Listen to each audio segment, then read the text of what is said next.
It's not the start of the season, but it is the start of the year. It just wouldn't feel right to have something other than Daytona kick things off. Points-wise, however, today's race could help shape the last few rounds of the championship. Matthew Lee and Kenneth McCullough Jr. are beginning to break away from the others, while the final two playoff spots are contested incredibly closely between three drivers. Will one of them be able to assert themselves tonight? We'll find out soon as we get ready to watch round 6 of the FEG PC iRacing Flea Market Winter Truck Series. And you'll see it all live here on the Global SimRacing channel. Hi, I'm Joe Peak, and with me in the booth is Adam Young. Behind the scenes is our director, Sean Crackers Ambrose, and is using cameras provided by Dougie Beard. We've already gotten a taste of super speedway racing this season with Talladega, but we've got to remember, you get a slightly different flavor here at Daytona. See, we've got a little bit less banking on it at 31 degrees, but pretty much the same layout, except for, of course, the start-finish line being on the tri-oval instead of after it. And it is slightly shorter as well at 2.5 miles. We'll see how that plays out with the trucks and whether or not they will be able to keep it clean around here as things go on. Before we get to that, we talked about the championship, though. And let's take a glance at where that sits right now. I talked about how Matthew Lee and Kenneth McCullough Jr. are stretching away. And you can see there's only 3 points between them, whereas we have 16 more points to get down to Brad Bothwell, where he's actually tied in third place with Andrew Melvin, and that it's not many back to Clint Cox. Only 4 drivers are eligible for the main prize once we get, or main prizes, I should say, multiple ones, once we get to the last round. So really, those last 2 spots are what are important to these guys, not necessarily leading. Taking a look at the race details for today's event as well. We mentioned that it's the first of the year. However, it is the 6th round that we're racing. It's going to be 90 laps here around Daytona. The setups of the cars aren't fixed, so they don't have to fiddle with those. Everybody's on even ground in that sense. There is one fast repair that the drivers have in their hands if they find themselves running into damage, which even the smallest bit of damage could affect you around here, since we know the top speeds, the high speeds mean that they do need to keep it pristine. And they will have 2 green-white checkers if needed, so we could wind up going into overtime. Right now, as we watch the qualifying, they get 1 single lap to try and qualify out here, as drivers are currently putting times on the board, and Aaron Smith is in pole position. He's followed by David Santini. We're still waiting for a lot of them to come in and try and get a time down. Adam, with just 1 lap, I guess the pressure is really on to try and be as smooth as possible out there. It is. This is going to be intense. I mean, this is going to be a large field out there for trucks at Daytona.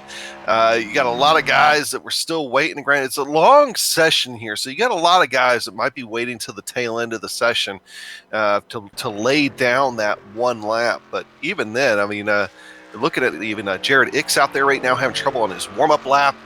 We're looking at Brandon Bullock now on your screen. I mean, it's going to be hotly contested because that 1 lap, I mean, that's a lot of pressure.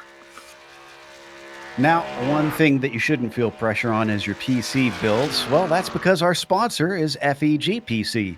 FEG PC builds gaming PCs, and they've built over 1,300 units for iRacers. Their customers include peak pro drivers Malik and Nicholas Shelton, as well as professional driver coach Enzo Mucci, YouTube top Oval Personality Jason Jacoby, iRacing staff, and a host of other real racing drivers.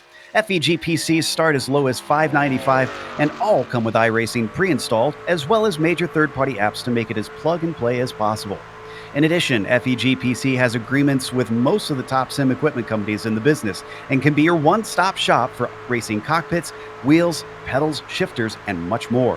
You just order, sit at home, and it arrives. All FEG PCs come with a 3-year back-to-front warranty and free tech support via remote service. FEG PC is a family-owned and operated business and has 10 years of sim racing experience. You can find them at fegpc.net. We're also brought to you by the iRacing Flea Market. The iRacing Flea Market is a Facebook page with over 12,000 members buying and selling used and new sim racing products. The link is in the YouTube description below. So the cars are still getting a few laps in. We got a few drivers that look like they might want to start from the back.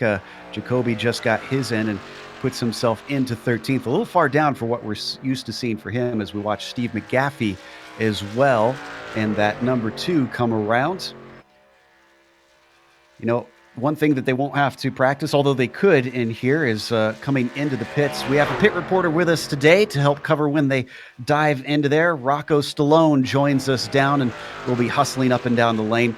Rocco, one of the things that we tend to see, at least on the super speedway racing, is that the pit entry definitely requires some practice, doesn't it? Oh, absolutely, Joe. It's definitely something that these guys have to be on top of. Coming into the pits, coming down from 180 miles an hour can be a challenge for even your most experienced driver. It's definitely something that could make or break your race. Definitely something that they have to definitely key in on and make sure that they're on top of their pit entry. And that's only where it starts.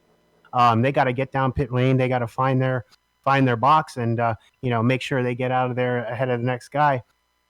Something that Adam touched on real quick, I just wanted to say, with the 1 lap of qualifying, these guys really have to pay attention to their outlap. That outlap usually is not as key as it is in this one, but with 1 lap to go, you want to be at that top speed when you hit that start-finish line for that first lap. So I'll definitely keep everybody updated what's going on in the pits today, and looking forward to a fantastic race tonight. Joe? I'm looking forward to it as well. Under the lights here at Daytona is something special. Adam, we're watching Kenneth McCullough Jr. now try and put his time lap in that Bud machine. This is going to be important with him fighting for the championship, and it looks like, up to pole. Yeah, that was a big lap. And he used that apron. Like, you haven't seen too many guys use that apron here tonight, at least that I've been able to see. And he did, and that might have been worth that extra, about 9 thousandths of a second that he needed to take pole right there. Worked out well. I'm watching Raymond Rittenauer the second cross the line, and I think, it looks like he's just started his first time lap. So the Pennsylvania driver continues on. He's got enough time, but I think if anybody hasn't started their lap at this point, Adam, I don't think they've got enough time to get a good one in. Yeah, it takes about, these guys, all these times so far are 51.6 to 51.8. So that's kind of what you're looking for. And if you haven't started rolling on your warm-up lap, you're not going to get it done in time. So David McCullough, I see you out there right now. Actually, David, I believe, is actually on his time lap, but he's behind Raymond here. So we'll watch Raymond come across, see where he's going to end up. So, but 51.6 to 51.8. That's a tight field here today. Very tight, and with the cool evening conditions, as a 51.6 is actually going to put Raymond now on the pole. So he disposes of Kenneth McCullough, who now is on the outside of row 1 and finds himself at the very top. Nobody else is going to be able to set a time here because everyone else has already got laps in. Jacoby's actually just practicing out there in number 88 at this point. Define practicing with what Jacoby was just doing. Hopefully no practicing like that. We don't want to see too much of that here tonight. But yeah, so you got a number of guys too that didn't put down qualifying times. Just do a rough count here. Looks probably about 12, maybe 13 guys didn't put down a time. And that's a strategy here. We talk about it every restrictor plate race. Maybe starting in the back, trying to stay in the back, let the big one happen. And if you go back to Talladega, we had a few of those. So might not be too bad of an idea to maybe try to just feel things out here for a little bit. At least they've got that little bit of reconnaissance that came from Talladega to get a feel for how things will go. Real quick before we get to the grid, though, worth pointing out that the 2020 series will mirror the NASCAR Cup schedule for this league, and it starts in February. They'll be giving away 10 free PCs over the course of that season. 1 PC a month will be given to a random driver, as well as over $7,000 in prize money. Information on that series will be posted in the iRacing Flea Market on Friday evening, so a little less than a week from now. Expect that to pop up if you want to get involved. Grid is set, so let's go through our starting order.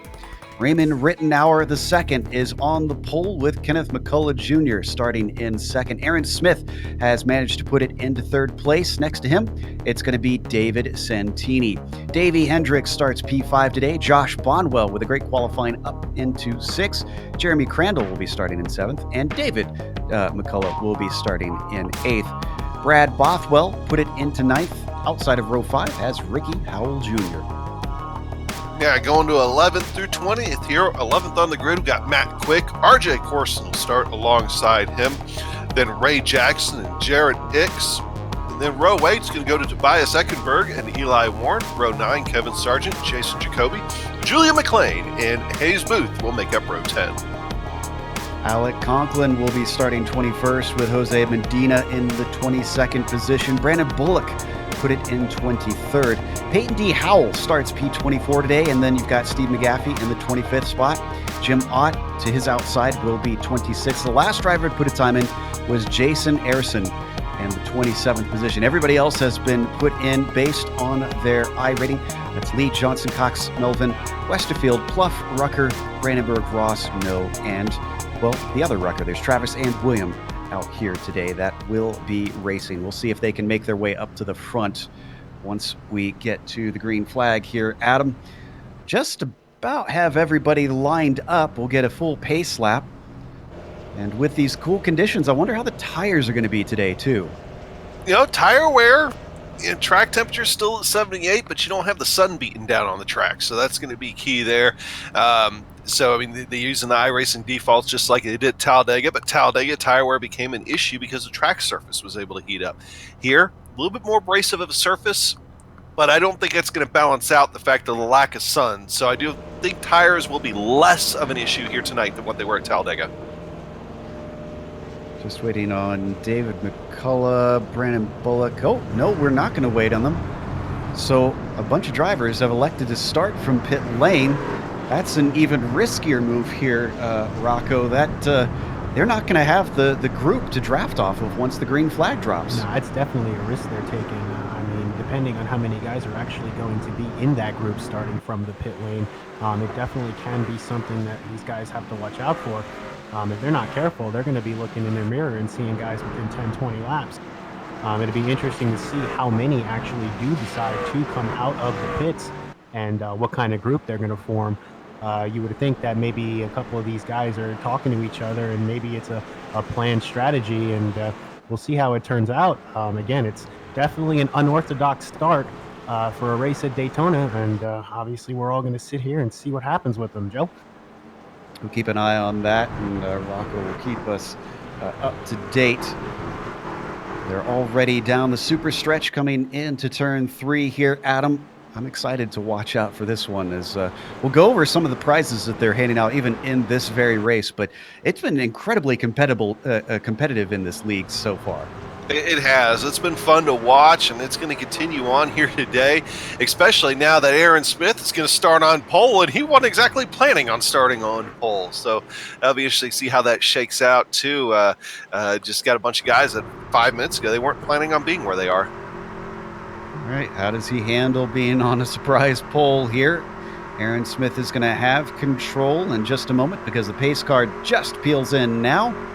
Green flag is out. Everybody's on the loud pedal, and away we go for 90 laps here at Daytona. A little bit of a stretch ahead for Aaron Smith as beside him, the second lane starts to fall back slightly, but a push from the fourth place driver of Josh Bonwell shoves David Santini a little bit faster up. Very calm start here, Adam, and so far not seeing a lot of movers and shakers. Yeah, hopefully these guys will give it just a little bit before everything comes in here. It'll be interesting to watch, though, whether or not they're going to take their time. But so far, just remaining 2 by 2, exactly how they started this race almost until you probably get to about the mid-pack with Aaron Smith just holding on the line. Now, one thing to note, too, Joe, and I don't think we necessarily talked about it in the pre-race show, is that Daytona not as wide as what Talladega is. So probably going to have a little bit less four-wide racing. We saw quite a bit of that at Talladega. I don't think we're going to see as much of that here today. Who's that loose on the inside? That's Bonwell. Wow. Bonwell catching a little bit of the apron and has to really recover the truck. Eventually, he gets it back going. That's checking up those behind him. Everybody taking evasive maneuvers. Thankfully, no caution out of that, but certainly gave everybody a scare. It certainly did, and now that that front pack is trying to get a little bit settled, there is somebody blinking back there. I want to say that's Hayes Booth, so you might see a touch of smoke every now and then. There's nothing actually going on right there. But that second pack, the guys that started in the pits, well, they're back on track now. They're being led by David McCullough. They got a good, looks like 5 trucks there with them. And that'll be enough to maybe stave them off from going a lap down too quickly, but still, this larger pack will still catch them eventually if this thing does decide to go caution-free. Yeah, if they were banking on a caution, this is not looking good. As we take a look at the lead group, Aaron Smith up on the inside, being pushed along by Davey Hendricks. That second lane is starting to gather itself up after we had that scary moment with Bonwell. The lead car in that is Centini still. And that number 12, the black and blue truck that you see being pushed along, that is that Jeremy Crandall? No, that's Ricky Howell, I think, that is just behind him right now. They come around to complete another lap. So far, so good. Other than Bonwell giving us a fright, this has been a pretty patient start. Yeah, and Centini did, in fact, lead that last lap. And they're trying to figure out how that high line's going to work.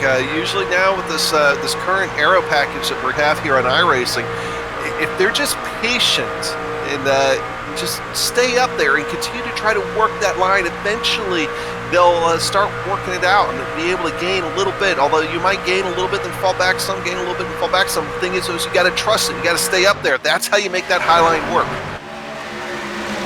We've now got about 5 drivers. The number 7, Eli Warren, seems to be one of those that is blinking quite a bit out there.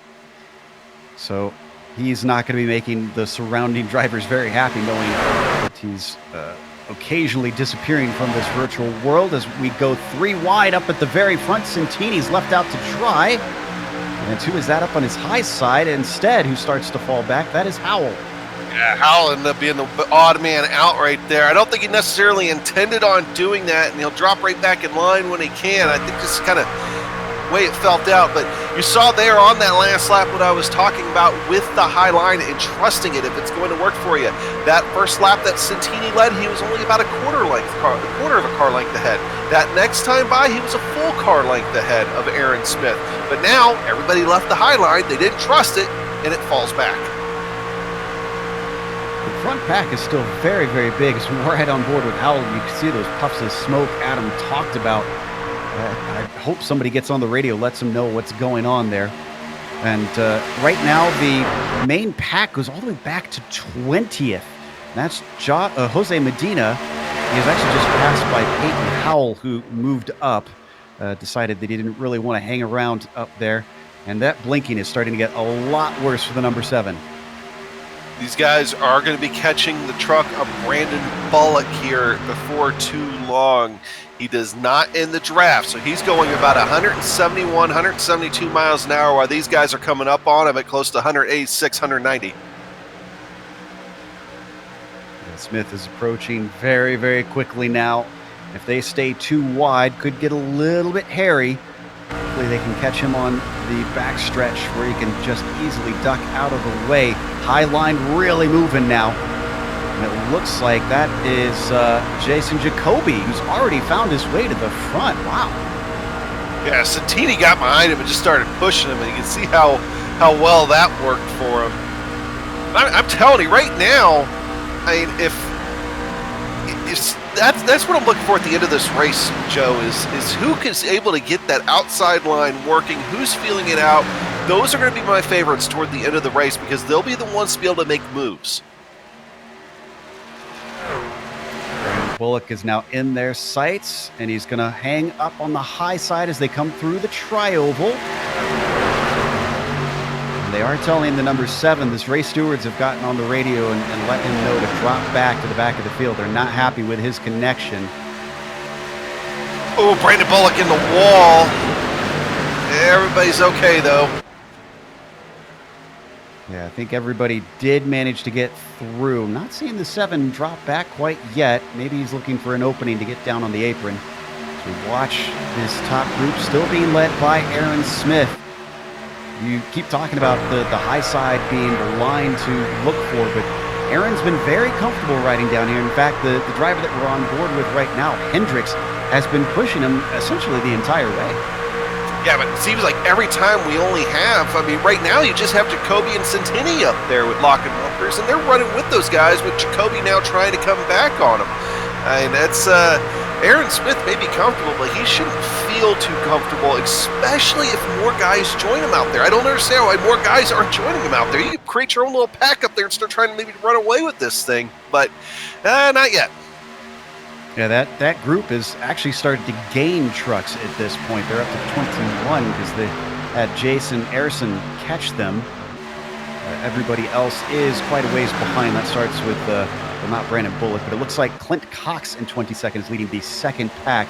They're a long ways back. We're only on lap 9 at this point, so that doesn't bode well for them either.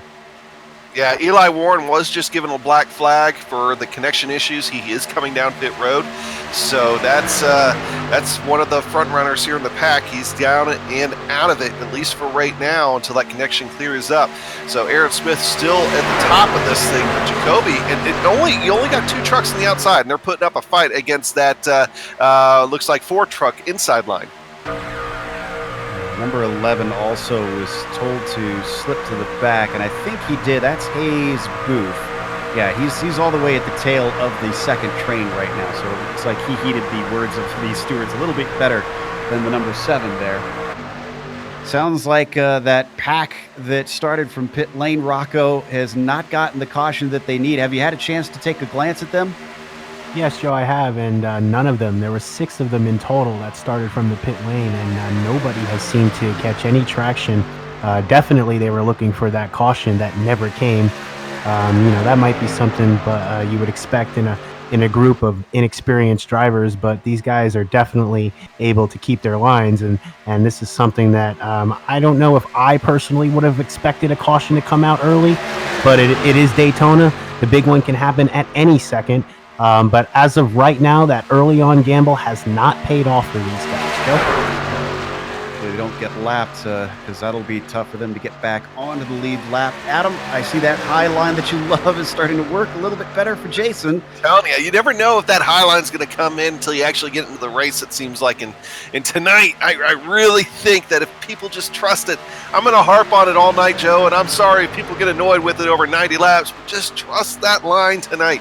I think that's where your race winner is going to come from at the end of this thing. Brought up that second pack, though, just to give you an idea of where it's at. You got your leaders now coming out of turn 2. Those guys coming out at about turn 4, going into the tri-oval here. So about, a little bit about half track, and they're running about a half second a lap slower than that lead pack. So as I was talking about earlier, eventually they'll get to them, but it's going to be staved off. I think at Talladega, and Joe, you might have a better memory on this than I do. Oh, and speaking of what I was just getting ready to talk about, we got a truck spinning in turn 4. Sargent, the number 09. I'm not seeing a caution yet. I think he's off the racing line. Yeah, he's kind of hanging out there, hoping for a caution. Oh, well, he was going incredibly slow into the corner, and I'm not sure why. And Peyton Howell, we'll see on the replay, absolutely plows into him.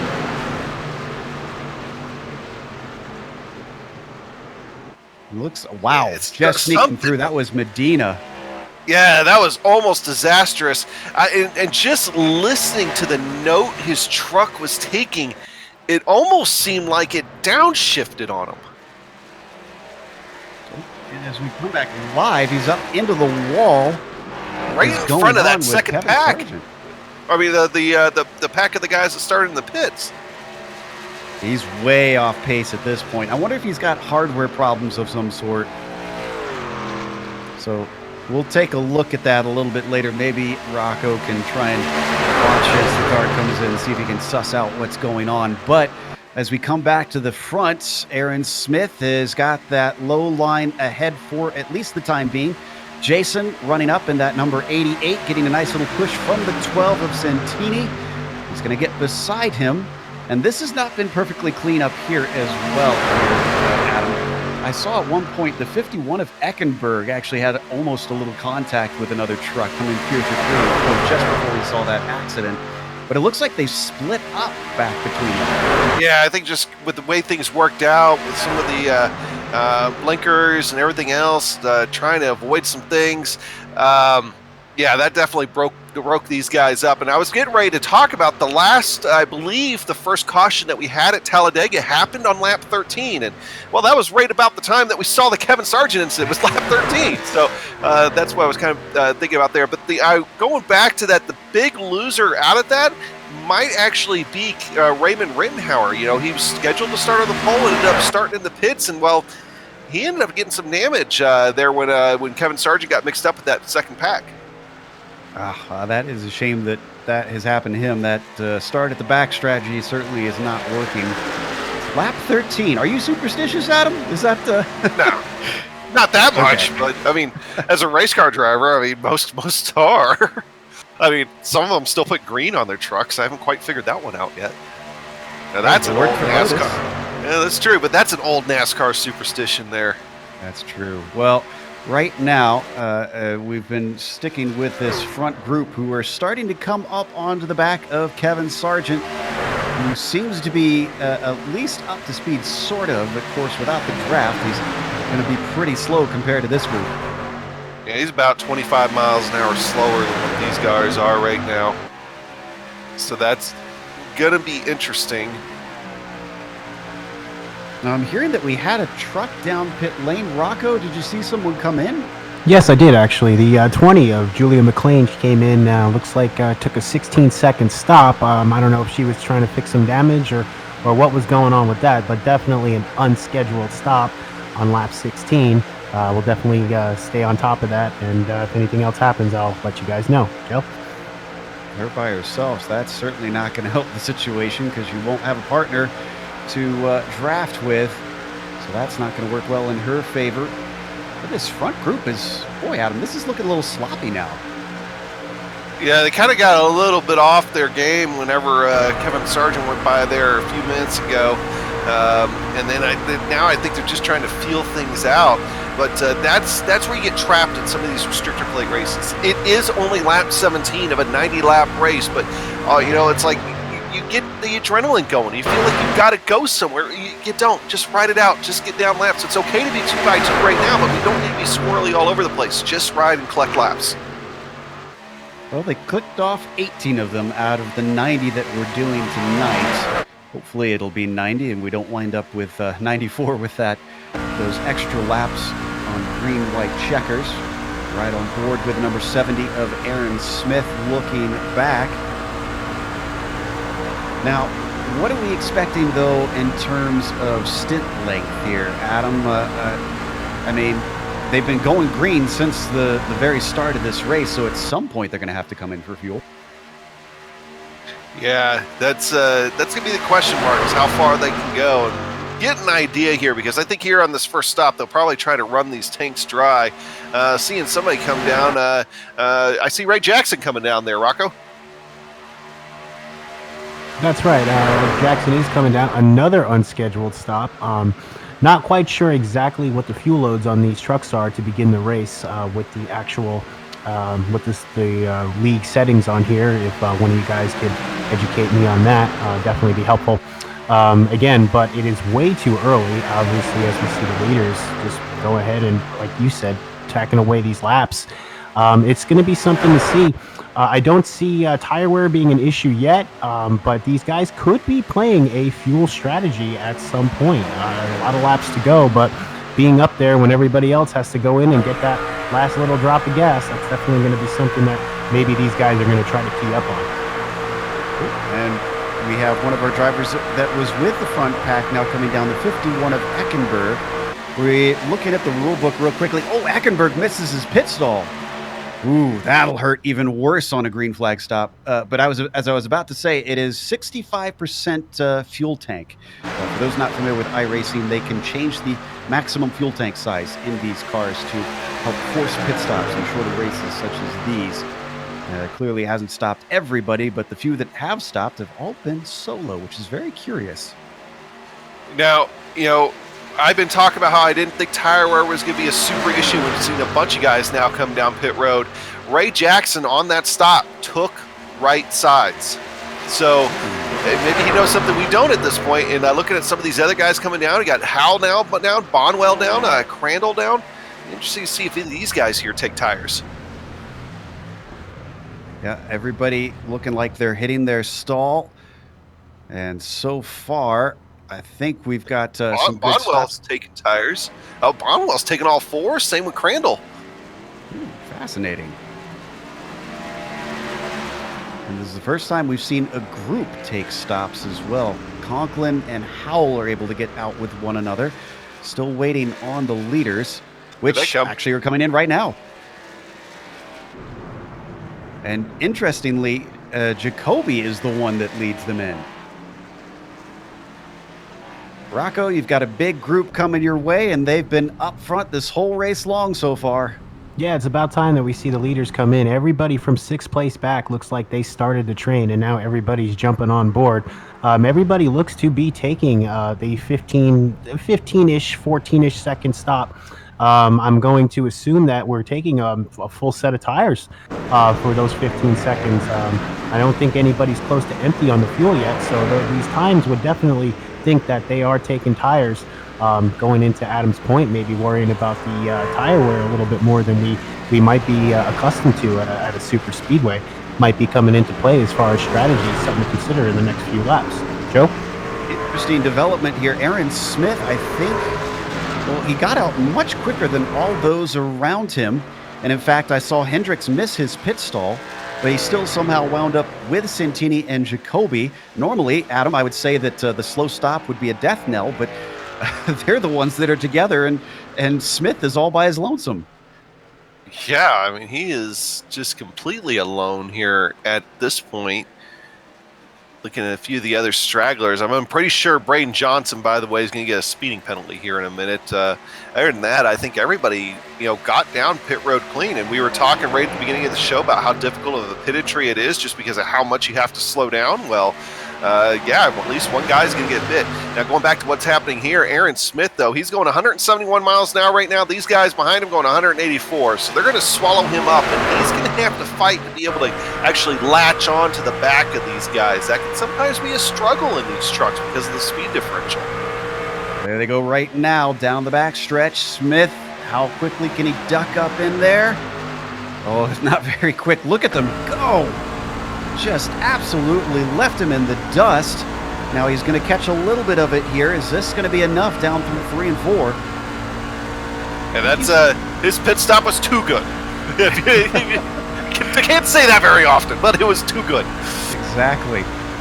Speaking of being too good, I see, Rocco, you talked about the most people taking 4 tires. I see you flipping through some sheets down there.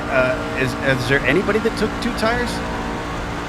Based on these times, it looks like the number 3 of Clint Cox. It looks like he either went with rights or left sides only.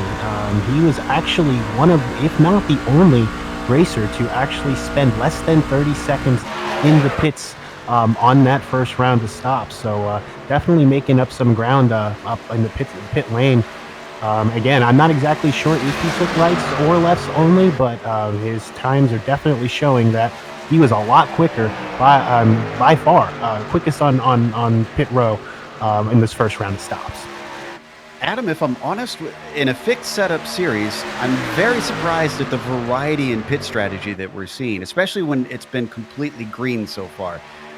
Maybe some of these guys know something we don't. Yeah, I mean, I gotta say that's something too that we've talked about these last few weeks. That's an unknown even for us about how some of the new tire model stuff is going to work out. I was looking at Alec Coughlin really moving that truck around, and it actually looks like Hendricks is going to be get the worst at the end of that. He's going to fall back to the back of the pack, but at least, all to my knowledge and everything I've done before, and I'm taking notes because we got the Majors 500 coming up here in only a few weeks, that I've never heard on a super speedway race taking 4 tires after only 22 laps of action. I mean, so I'm very curious about how that's working out.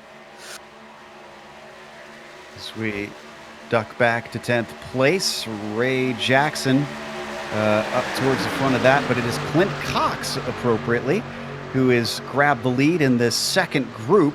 They're going to start to gobble up guys like Aaron Smith, Jeremy Crandall, and Josh Bonwell, who are up ahead of them. Actually, how far ahead are they? See, they got Braden Johnson in there, who is a lap down. Bonwell and Crandall are working together. Smith, as we mentioned, has nobody with him right now. Although, with Smith, though, you got Hendricks that's kind of fallen back a little bit here. So, like I said, he had to get off the gas, and that kind of hurt him a little bit, but that's going to allow him to at least get a drafting partner. I feel like this might be team tactics here. I think Hendricks intentionally put himself back there because he saw his teammate starting to drop away. To ride on board still. Maybe, but it also could have been the fact that the truck came right across his nose and he got out of the gas. Just thinking. Yeah, I mean, the Occam's razor, right? The answer is usually the most likely one.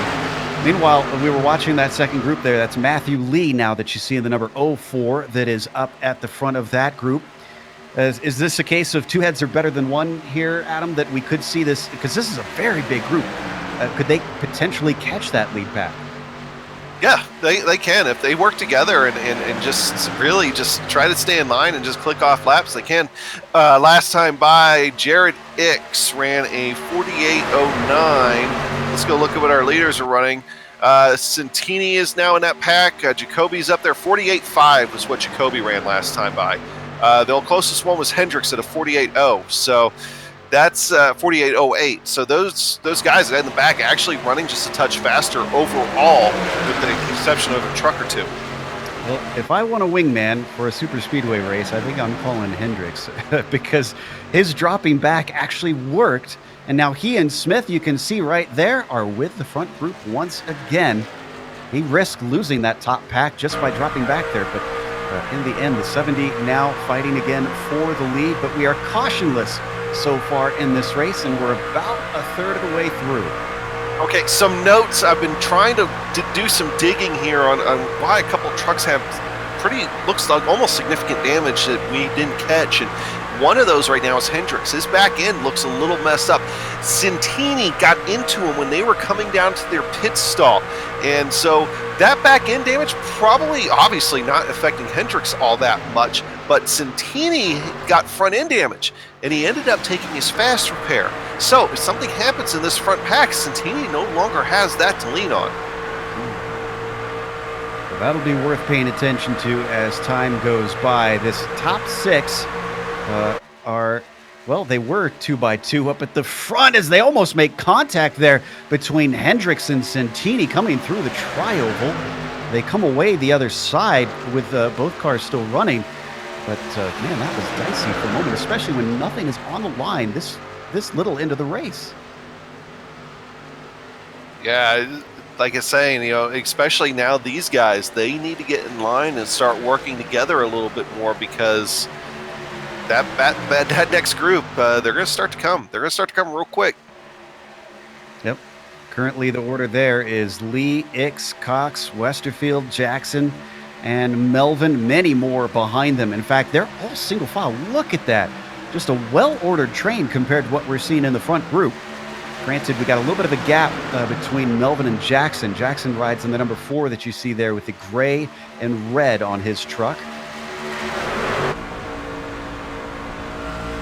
Reel him back in pretty easily with the slipstream here. And talking about that slipstream, Joe, we haven't really had a chance to really expand on it because things happen so fast. Is looking at Jacoby come down in front of Hendricks right there.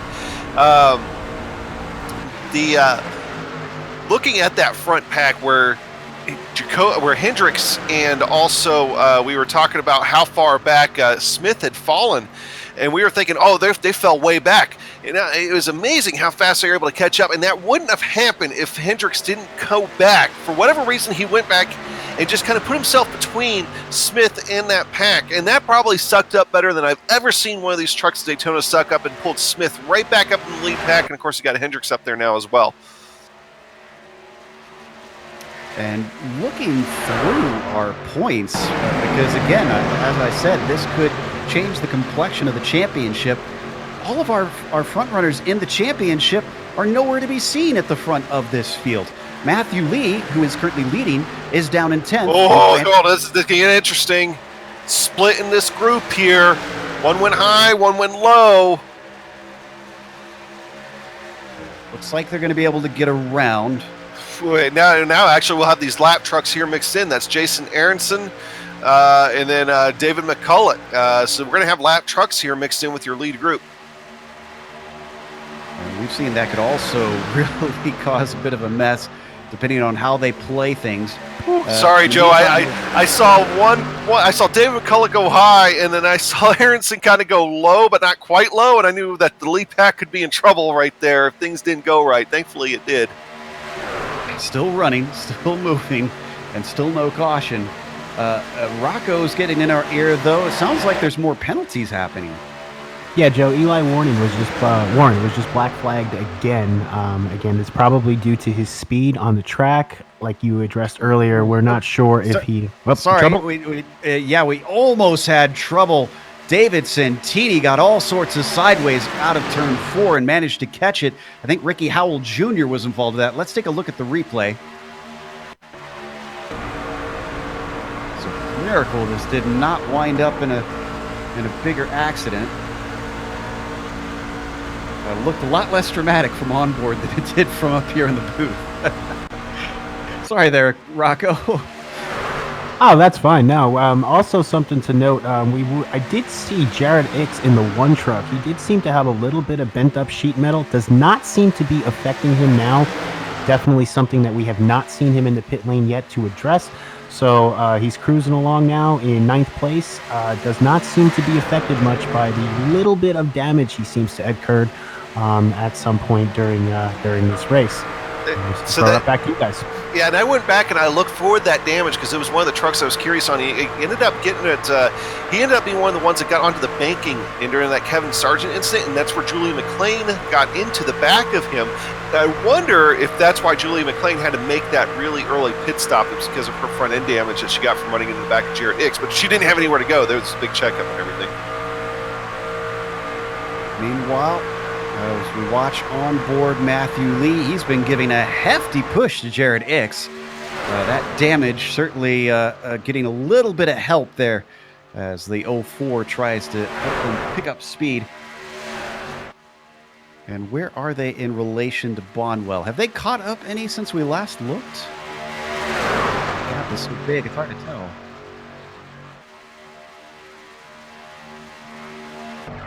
We're digging up some information here on that. Should see that on screen momentarily as we watch this second pack try to work their way back up to the front.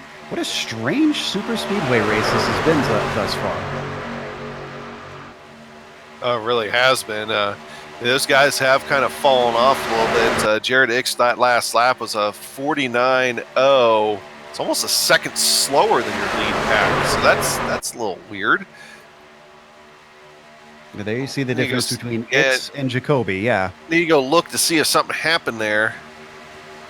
By the way, Julie McLean was leading a kind of a third pack there for a little while, and of course she's off pit strategy, so she just had to come down pit road here. Yeah, they can, from what the information we're getting, they can go 24 to 26 laps about on fuel. With that early stop, like you said, this is sort of an awkward position for her. Meanwhile, we're looking at 21st position, Kenneth Cole Jr., second in the championship, well behind Matthew Lee, who he's trying to chase. And again, it's a bit of a whose line is it anyway situation. The points don't necessarily matter because it's only the top 4 that can make it, that can win the prizes come the final round. So it's sort of a mini playoffs that they're doing here in this series. But you certainly want to put yourself in the best position possible so that you don't fall out of those top 4. Yeah, because, some of the prizes they've got on the line, I definitely want some of those, which, by the way, we really haven't talked too much about that yet. So one thing to remember, at least at the race level, I'll let Joe talk about the overall championship level. The race level, the winner today is going to get $75, and that's pretty cool for iRace to be able to come away with $75 for a race win. And also, you might see some guys really try to stay out there with damage if some things happen a little bit later on in the race. That's because a random driver that finishes at least 80% of the laps, they're going to go home with $100. So it's a lot of money on the line for just a few things. Absolutely. You think about that $75. What's that? About 5 tracks that you can buy on iRacing? That'll help out for a number of these drivers for sure. As we continue to watch this front group being now led by Jason in the 88, Santini giving him a little bit of a shove. Those top 2 yellow machines of Hendricks and Smith have been glued together like best friends this whole race long. I cannot see them really hooking up with anybody else at this point, just the way that they've been behaving thus far. Rocco, I'm seeing a number of trucks start to come down pit lane early. Like Tobias Eckenberg, I saw a few the lap before. These guys are just trying to get off strategy, you think? I think so. It seems to be the early stoppers are definitely, it looks like the first early stopper is 20th down. Looks like Kenneth McCullough Jr. is the highest running truck that is actually pit for his second time. But I don't see anybody in the top 20 looking down pit row. Just a quick note, Jose Medina actually hit the wall on the inside of the track in lap 28, and he's been sitting in the pits now for over 8 minutes. It seems like his night might be over. I don't see him going much further. It was a pretty tough lick. Joe? Sad to see that in that way, and yet still no caution, even though we've had drivers who... Oh, and there you go. Speak of the devil. Now, who caused this? Because I'm looking around. RJ Carson, I think. Yeah, Corson, I see him rather, number 5. Oh, he got launched. We're going to definitely have to go take a look at this. I'm not sure if Ix got into the back of him or if he grabbed the banking, but a couple guys got into him too. Yeah, that was Brandenburg, got a piece of it. Ross and No were the other 3. We're going to see here. They make pretty big contact there, unfortunately, with Corson. Nearly goes up and over. Yeah, looks like it was just the tiniest bit of contact. The apron may have helped it from what it looked like on that replay. And what came first, the chicken or the egg, I think, on that one. We're just... Our director seems to think apron, judging by his insistence in the background. Yeah, I'm thinking that's right. Because this is... That had all the makings. And if you're going to get loose off the apron coming out of the trial, well, that's the place where you're going to do it. So that's tough break for RJ Corson. And all the guys that got into him. I mean, those guys were just kind of riding along in the that second pack there. Also a tough break for all the drivers that were pitting off sequence, because now they're essentially trapped the lap down. So they're going to cycle back to the back of the pack. Of course, they could potentially get this lap back. We're seeing drivers already motioning like they're going to come in, since we were pretty close to needing those pit stops. Rocco, you're going to have an extremely busy pit lane coming at you. Absolutely, Joe. Getting ready to get very busy down here in pit lane. All of the leaders, it looks like every single one of the leaders is coming in for service. Now is definitely going to be a time to see who chooses what strategy. Maybe it's a time to just go for 2. Maybe it's a time to not go for any at all. A lot of these guys with strategy on their mind. We're 42 laps into this race, which is just under halfway. So we will see who decides to do what. I'm looking at some of the stops now. Everybody, even the top 5 right now, it looks like everybody's electing to take a full set of 4 tires. I'm not seeing any times here that seem to be indicating that anybody is taking only 2. David Santini with a 10.6 second stop, easily the fastest of the group. I'm not seeing anybody that's coming close to that, so that he may have actually taken 2, along with Aaron Smith. His pit time was only at 11.5. Everybody else is clocking in around the 14.5 second range. There's a couple of 20-second stops, I'm going to assume. Those are for damage. Looks like Davey Hendricks actually had a 20.4 second stop, which actually makes him exit the pits in 5th place. Again, looks like from what I'm seeing, a lot of 10, 11-second stops. Seems like about the average is going to be about a 14-second stop. I'm assuming that's going to be for all 4 tires. Joe? Yeah, the weird thing about Santini, because it's interesting that you mentioned his stop. I watched him come into his pit stall, and he actually missed it, so he had to back up. I wonder if that was sort of calling an audible, decided, you know what, I already botched this. It's not worth losing the track position. Made him switch it to 2 tires instead of 4, and off on his way he went. That got him out ahead of Aaron Smith. Now, granted, they are going to restart in a pack, so track position probably won't mean all that much. Even still, bit of a strange set of circumstances for the number 12. Yeah, and of course, you're looking at Eckenberg and Bullock. They had just come down pit road. Kevin Sargent, I'm not sure if he did, but he's at least going to take the wave around anyway, so that's going to put Santini. He'll end up starting at the lead of this thing. Well, with this being our first caution, we're going to take a quick break here on the Global Sim Racing channel. We'll come back after this, hopefully with the final half of the race.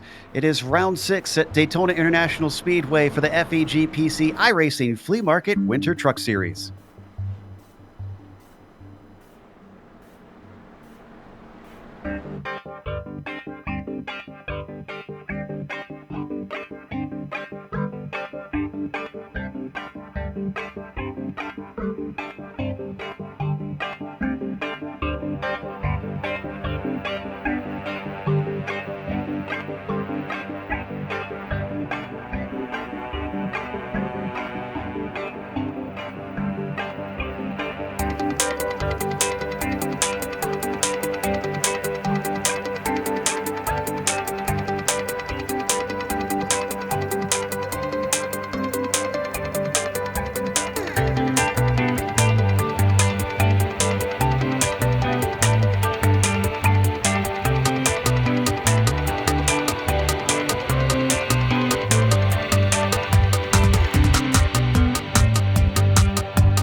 Welcome back to Daytona International Speedway. We are getting ready to go green after our first caution of the day. We made it about 40 laps into this thing before we eventually got one. We'll see if it goes all the way to the checkers from here or if we get a cautions breed cautions situation. It is going to be David Santini leading the way with Aaron Smith behind him, Jason Jacoby in third, and Alec Conklin in fourth. A little bit of a switch up at the front, but otherwise it is a lot of the same players that we've been seeing leading the way for much of this race. $75 on the line for our drivers. Who's going to come away with it at the end of these 90 laps? We're going to find out soon enough. Here goes the pace car. Green flag is off. Santini's got control, and almost an identical start between himself and the number 70 as they start to build up speed. Yeah, and actually, Aaron Smith beat Santini to the line, which is it's okay with where he was at, but still, and that Santini not getting the best of starts there. Jacoby might try to cut down. No, Jacoby's going to think he's going to go to the outside here, and now I'm kind of wondering if Al Conklin there might be thinking about making it 3 wide. It looks like he'll settle for 2. Yeah, I think they've finally figured things out a little bit here as everybody now starting to get up to top speed. Washing down to the low line, Jacoby wants to be up at the front. We've seen that from him a little bit here, especially once they had their first set of green flag pit stops. When he got up to this front pack, he tended to find himself up at the points. Won't be for long because here comes Alec Conklin as he, number 54, now moves up to the front. Yeah, won't stay there for long, no. Inside of the corner, a little bit of a tighter turning radius around Daytona. Well, Jacoby will probably try to get up there, maybe not. I think Conklin carried enough speed there, and now he's got Bonwell all over the back of him, giving him a nice little shove. Now, will Conklin stay there? Will he drop down? Conklin's going to drop down. Jacoby's going to suck up to the back of him. That's going to be Bonwell up at the front of the top line pack. Obviously, 45 laps to go at this point, and with the fuel stints that we've been hearing about, Rocco, it sounds like it's going to be interesting pit strategy-wise. I mean, is fuel saving going to be an important feature if we find ourselves with another full green run here? You know, Joe, it might be. While we were away at break, it looks like a couple drivers actually stopped to top off. Matthew Lee in the 4 truck and Kenneth McCullough Jr. in the 3. They stopped, I'm assuming, just to get that last extra gallon in the tank. The stops fell right where the drivers are reporting the pit window to be. They're saying about 24 to 25 laps is what I'm hearing on pit road. So just doing the math quickly in my head, it's going to be close. I would definitely not be shocked if we see some drivers actually starting to consider maybe saving a little bit of fuel. Maybe getting a little closer in some of these drafts to, try to eke out those last lap and a half that they might need come lap 90. Meanwhile, seeing a lot of swapping around up front. Josh Bonwell now your leader, and we're getting 3 wide. Who is that up on the high side? Trying to figure out who's in the blue and black truck there. Chad Ross. Chad Ross. And I don't think we've talked at all about Chad Ross tonight. No, we really haven't. And someone's going to help him in that 3rd lane. That is the Budweiser truck of David McCullough. Now, well, wait a minute. When did David get back on the lead lap here? And when did he get up to the front as well? Yeah, he took advantage of that wave around, and off he went. Good start for David McCullough there. Wow, things have really changed. I did not expect a few of these drivers to be players come the end. Another little bit of blinking on one of our cars down on the low line. Not sure who that was, but caused quite a bit of smoke until they came back. Another push for the 70. Oh, and somebody's heading down low. That's Alex Conklin. He is actually going to... Oh, contact! Whoa, and we got a wreck happening just in front of him, and he gets caught up in it.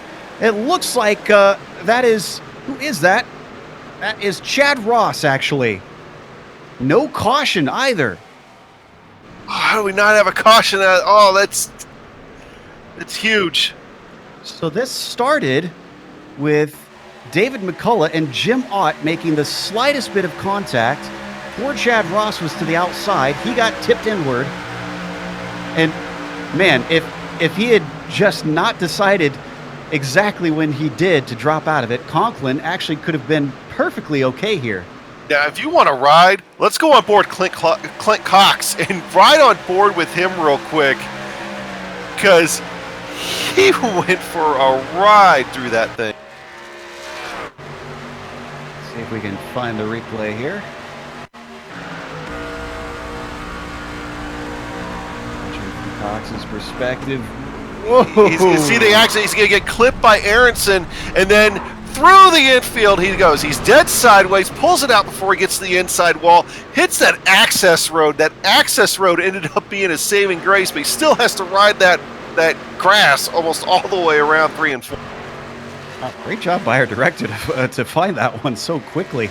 But this has split things up at the top. It's now 5-truck pack. Bonwell, Santini, Jacoby, Crandall, and Smith.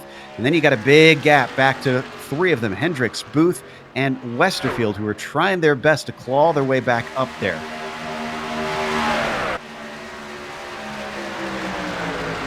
Yeah, these guys, this is the point where they really need to try to stay in line so they can try to settle it amongst themselves, but they're feeling racy right now.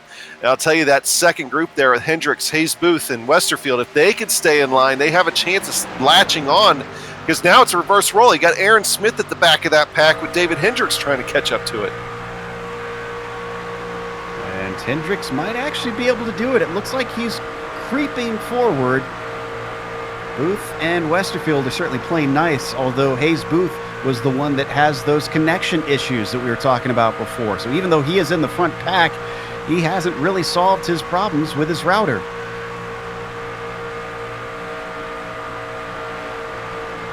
Of course, a few of those drivers that were involved in that big incident seem to have come down pit lane. What kind of damage are you seeing down there, Rocco? Because that was a big hit for a few people. Yeah, it looks like Chad Ross is pretty chewed up after that accident. He's been in the pits for approaching 2 minutes now. I'm assuming his damage is probably pretty hefty after that. Also, Brandon Bullock in the pits after that, definitely doing some damage repair. These guys unfortunate to get in contact with other drivers, and tell you what, we're very fortunate that wasn't the big one, because everybody was together, and a lot of good driving, a lot of good wreck avoidance. It should be interesting, though, to see how this affects some of these strategies, because I'm sure some of these guys were relying on those big, heavy draft trains. So we'll see how it unfolds. Joe? All right, and also, Joe, before you go, they're already catching Alec Conklin here on the outside, 30 miles an hour slower than that lead pack, and he was involved in that accident. Wow. So, obviously, those who did not pit and are suffering from that damage are really seeing the effects of that. The group has come back together up at the front. Not only has the three that were chasing gotten there, but there was a bigger group of about 5 or 6 that have now joined. So we have a huge pack. And, wow, up on the high side, Jason squeezing everybody down, trying to use that side draft. It can be dangerous doing that at times. Almost coming together now. And that is Crandall down on his low side in the white truck. Things just, oh my goodness, the risky moves that we're seeing here, and we've still got, 35 laps left to go. Yeah, still plenty of time, and some of these guys starting to feel the heat. Another victim of that crash are coming on, and it's David McCulloch, but he ended up going down pit lane, so he took a stop, got his free repair. He has a clean truck, but they're still going to swallow him up here. Remember, they need to get to about lap 65 here. Actually, no, not even that. It'll be, no, it would be lap 65, yes, for them to be able to make it to the end, hopefully, possibly, depending on their fuel consumption. So they've got at least 10 more laps to go before drivers really want to be coming in for stops.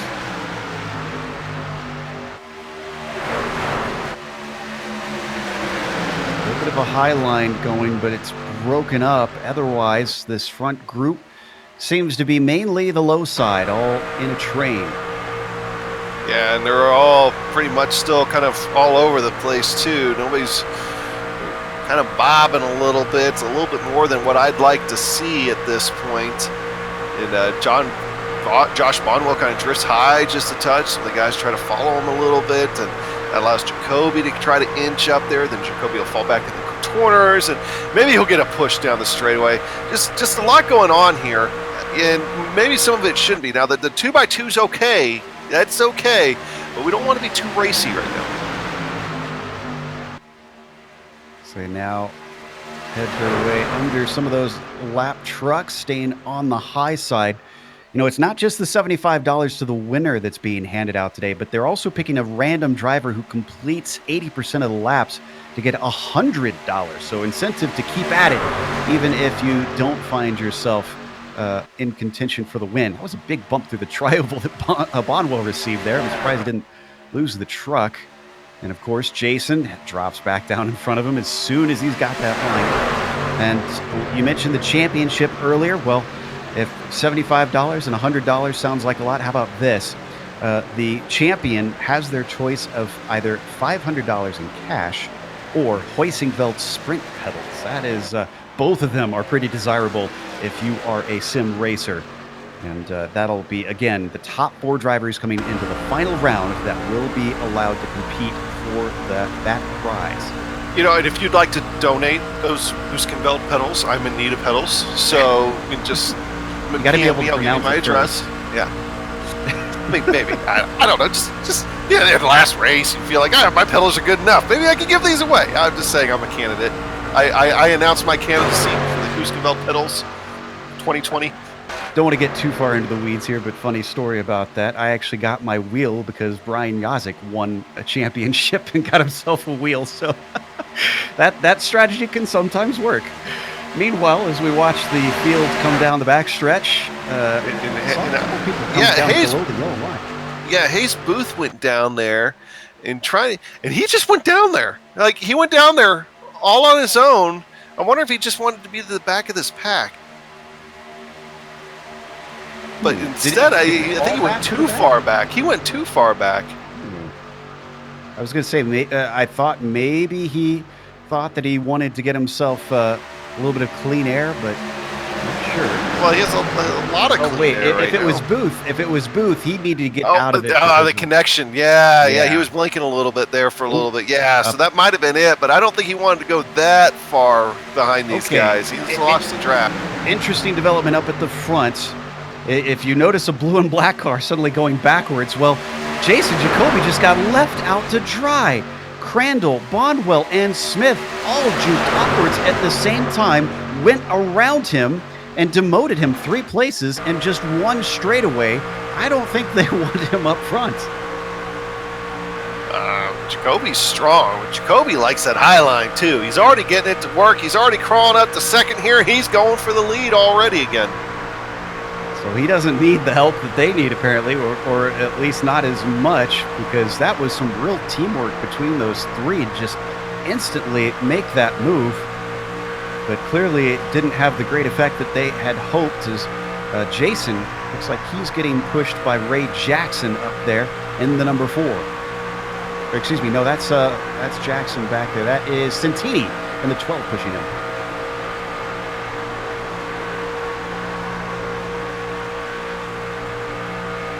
These guys starting to get a little bit more active again here. They calmed down for at least about a half lap, maybe a lap, and now they're right back at it. And it all started there when they did hang Jacoby out to dry. See who can make it to that magic number to be able to make it to the end. Jason, who's been up front, has probably been sucking up a lot of fuel there. So is Bonwell. We've seen Bonwell gets into Jason. There's our big one. A lot of them find themselves in the wreck. Very few get through. Well, this is going to take some dissecting because that was at the absolute front of it. I think the only 2 to get through clean are Santini and Crandall. No, I think Lee and Hendricks might have made it too.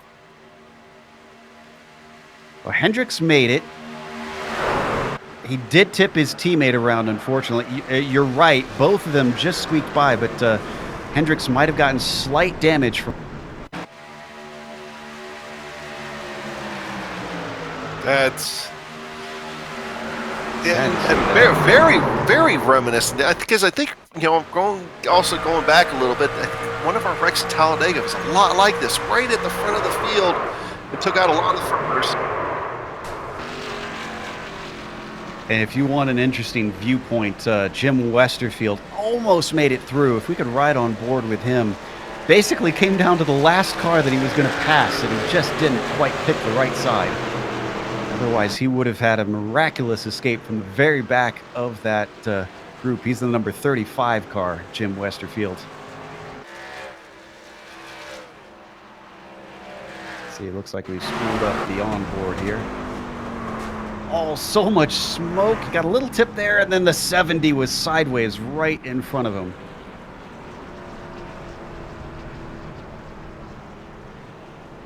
As they say sometimes, Adam, this changes everything. It does, and it makes the end of the race all that more interesting if these guys can't save a little bit. Yeah, I was just thinking that too. They need to get to lap 65. Rocco, I mean, put yourself up on the box for some of these drivers. Is it worth staying out here under this caution just to get to the end? Joe, it may be. It just may very well be. These guys are getting a little racy though, with 27 laps to go. You know, everybody wants that $75. But I don't know. It's right on that. They're really pushing the window here. I think some of these guys that are pitting now are definitely going to have to do a little bit of conserving to make it to the end. We're looking at 26 laps. You figure they're going to get a couple more under caution. So that might give them right. I mean, wow, some of these guys are going to be right at the brink when they come across that finish line. Quick update: Steve McGaffey looks like he took a very hard hit in that wreck. He's out. He's definitely trying to get some damage repaired. All down the line, everybody seems to be rather healthy, but again, that he's out. Also, one of our runners that were up front, David McCullough, he seems to have parked it. I don't see him continuing in this race. That wreck was not good for him, so should be an interesting final 25 laps. Joe, To say the least, and doing a little bit of research here, and it looks like my memory is correct. Matthew Lee managed to win at Iowa through fuel strategy, so it's curious that he pitted now.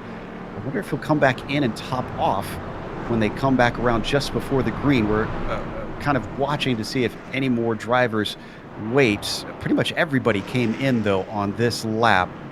Looking to see who stayed out. Braden Johnson, who was a lap down, stayed out. So did Arison. Looks like they were all lapped cars, and many of them are actually coming in now, one of which has a whole trail of smoke behind him. That looks to be Arison, actually. This is going to be crazy tight, Joe. And the interesting thing that we might see when we go back to green is guys maybe don't want to lead this race. Yeah, exactly. Lead the race, you're going to burn up more fuel. So who's clutching right now as well? Because it's under caution. So I'm clutching. I ain't even driving. Lee has a habit, as I mentioned, of trying to use fuel. Let's ride on board with our leader. See if he's trying to save anything up at the front. Ooh, and engine is not even turning right now. Wow. Okay, so everybody's, well, not everybody, but at least some of the drivers, Adam, seem to be aware of the situation.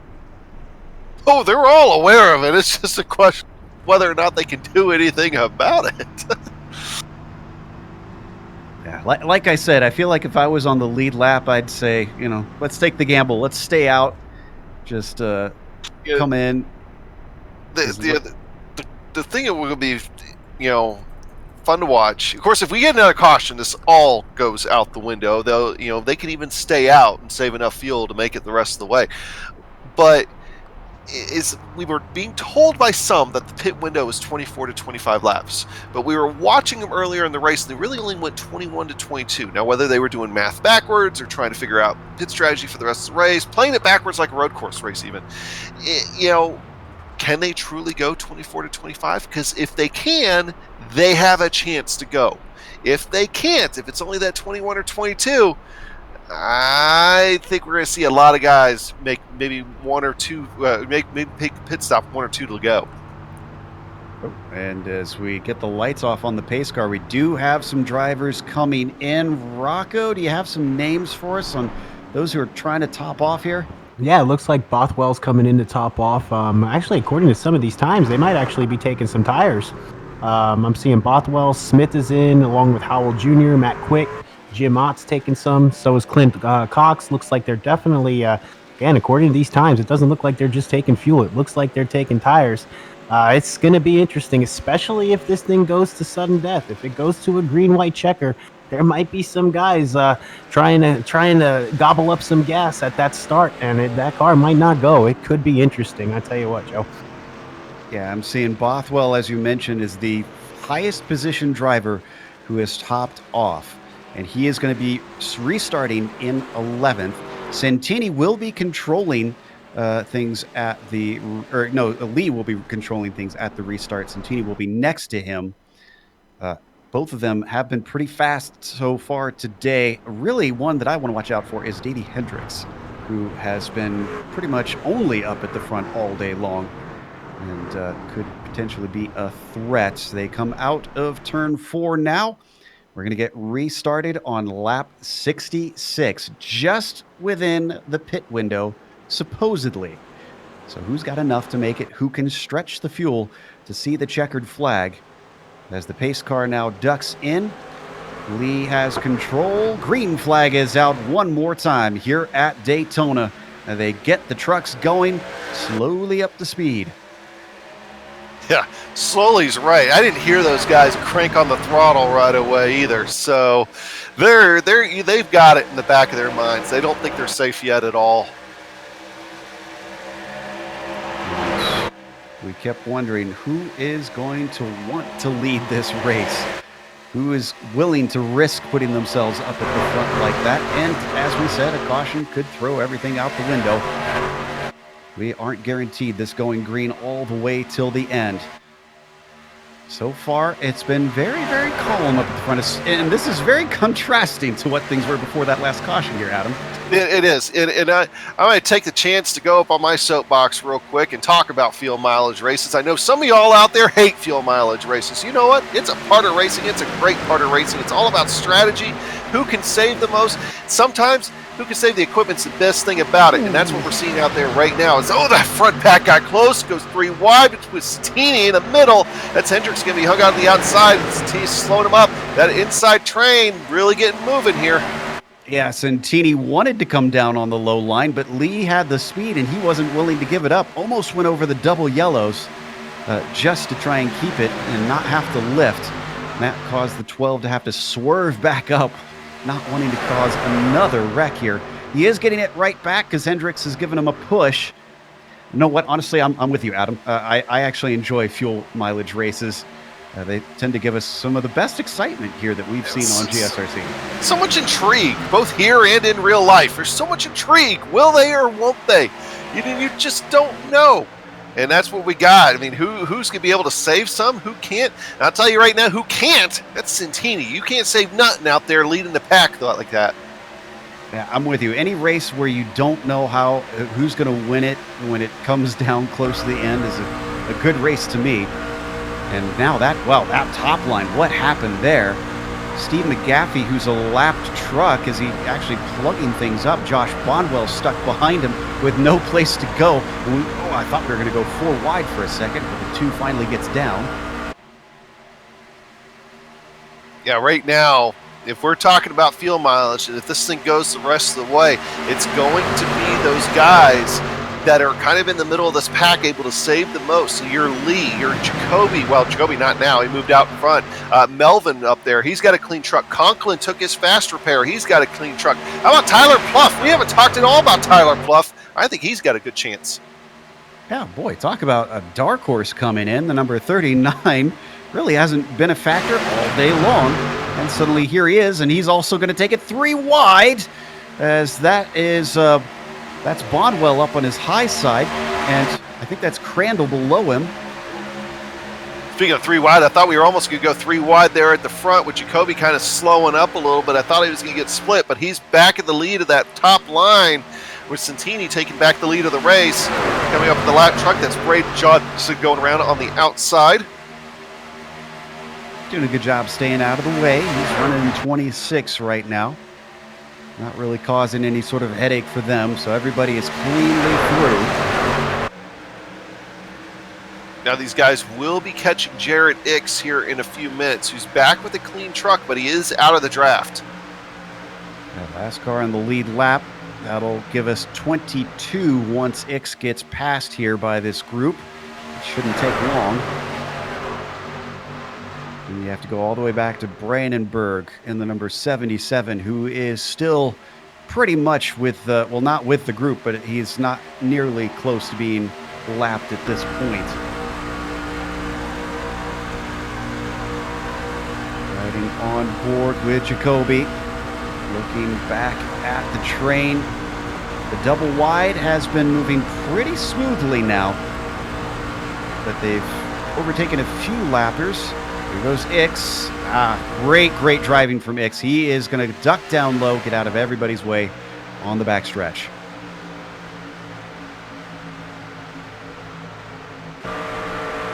I've seen when drivers really have a lot of respect for one another out there. You know, and he'll blend in here too, which is good for him, because that'll give him a chance at the lucky dog if something were to happen and we do get a caution. I think he might be one of the front runners for that right now. So he'll blend in here and hope for the best. I think he will be the front runner. Unless they catch another lapped car, he should get the lucky dog. Now, less than 20 laps to go in this 90-lap race, being led by Santini on the low side. Things are getting wobbly, though. And it looks like they hold it together in the end. I think Hayes Booth may have had an issue. Yeah, he was blinking quite a bit. And, he blinked out while he was on track and blinked back in while he was on the apron smoking. Not sure what happened to him. Maybe somebody made contact with him while he was invisible or something. But his race is done. That'd be my guess. Oh, and you know what? I believe it's Alex Conklin. Or Alec Conklin, apologies, I keep saying your first name wrong, who is our first driver a lap down. Ix is behind him somehow.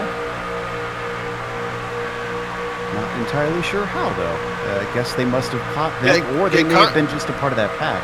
Yeah, Conklin was able to ride back up there with right there on the restart, so that's where he came in at. But so you got a little mini race within a race here if Ix can get back up there to Conklin, but that just adds more to the excitement because you got two guys there that definitely aren't saving fuel. Ooh, they're gonna split Jacoby. Yeah, he tried to go up and cover Melvin there. Melvin was having none of it. He kept his foot in the gas, and he's being helped along by Alex Conklin, actually, of all people who were just talking about. Well, now Conklin will be hung out to dry. And so, if he doesn't find his way back down there, that's going to be Ix taking back that lucky dog position. Actually, I believe it'll be Jason Ayrson. Where did Ayrson come from? Well, I think he was in that group, too. Oh, man, there's Ayrson. How could you admit the old Kel Yarborough Hardee's looking truck right there?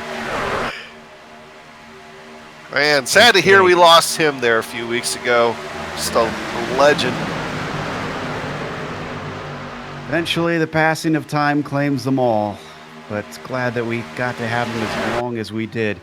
Meanwhile, up at the front, Melvin is now your leader. Clearly not playing the games that Jacoby is, but right now his help is coming from Jason, giving him a shove down the backstretch on that high line. That's going to get them ahead of Santini, at least on the straightaway, but we've seen low line still much quicker in the corners. So the 12 starts to creep back now. We're right on board with Melvin. Trust the high line, boys. I talked about it at the beginning of the race. Trust it. Don't leave it. It will eventually start working out for you. We are down to 15 laps to go now. As calm as this has been, don't expect it to stay this way forever. And one thing we haven't talked about too, Adam, one of the things that we need to watch out for if we do see some people running out of fuel. Running out of fuel on a super speedway is not good if you're in a pack.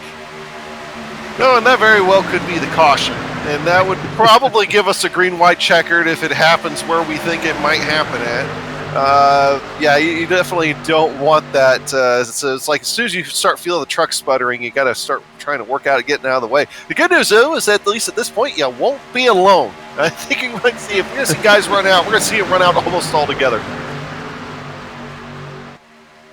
They continue to pace, and you can see it's mostly 2 wide. We do see a little bit of 3 wide here and there. I think that is still Conklin, who is up on the high side. I'm thinking at this point maybe he's just trying to get out of the way, because they have so few laps left. Even if they get back onto the lead lap, there's really not. I don't think the risk is worth it at this point. Oh, right now you got to worry about preserving the race truck, and because if something happens, it's going to happen big. I mean, it's not going to be a light incident or anything like that. It's going to happen big. It's going to happen in front of you, because it's probably going to happen at the front of this field. Ducking down low. Jason's going to get some help from Santini now. Melvin falls back a little bit. Melvin's another one I feel like we just really didn't see a whole lot of until this last restart, essentially. Appropriately, he's getting help from Pluff now. When it comes to restrictor plate racing, that's how I want it. If I'm a driver, I don't want you to hear about me till the end of this thing, because that means I didn't get caught up in nothing. That wasn't too exciting. I probably have a clean vehicle, and that's exactly what Melvin's got right now. That top line starting to drop back a little bit. Then it started dropping back when Jacoby left it. That's what I mean. You got to trust it. You got to stay up there. You got to work with it. And now that it's starting to come back, those guys got back together. Here comes Melvin back on the high side again. Now, were my eyes seeing things, or did Santini actually push Jacoby all the way through the tri-oval? He was right up underneath him. That is some serious trust in your abilities, because that is not easy. You gotta be careful about that. That's not saving you any gas either. Still leading the way. Getting close to 10 laps to go. And this front group is still very, very big, actually. Santini's thinking about going to the high side. He was thinking about it. He wasn't quite clear of Melvin. Adam, not counting the lap trucks in here, this front group has 20 drivers right now. This is a huge front pack, and right at the end of the race. Especially for some of the race splitting pack splitting accidents that we've seen. Yeah, that's tremendous. Makes it all that much more interesting here over the next few minutes. Actually, and I got to think about it. I don't think Santini was trying to maybe move to the high side. I think he was trying to get some air. I wonder if he maybe was starting to overheat with as much as he's been pushing Jacoby. I suspect that's the case. And if they are trying to save fuel as much as they are, they've probably been riding very, very closely behind. All right, we're going to get the 10 to go this time. Oh, we got some takers down pit road. Ooh. Trying to get my camera over to them, see who in the world that is. The only two, though. There's another case where that is a real gamble. Either they're expecting a caution soon, or they think that it really can't go and nobody else can make it. Well, we might have a caution right here. That was Pluff. Pluff comes back up. Everybody tries to avoid. Lee gets into it. Caution is out. I think we had a DNF there as someone disappeared. That might have been Hendricks. Caution is out. Pluff got tipped by Hendricks. He was down on the apron, but naturally the centripetal force sent him back up onto the banking. And it was indeed Hendricks who DNF'd. He ran into the incident limit. And a number of other trucks also got involved. Howell has damage. Lee has damage. Braden Johnson got in there. He was a lap down. For the second time this race is all tore up in the front end. Can we get a chopper view of Aaron Smith?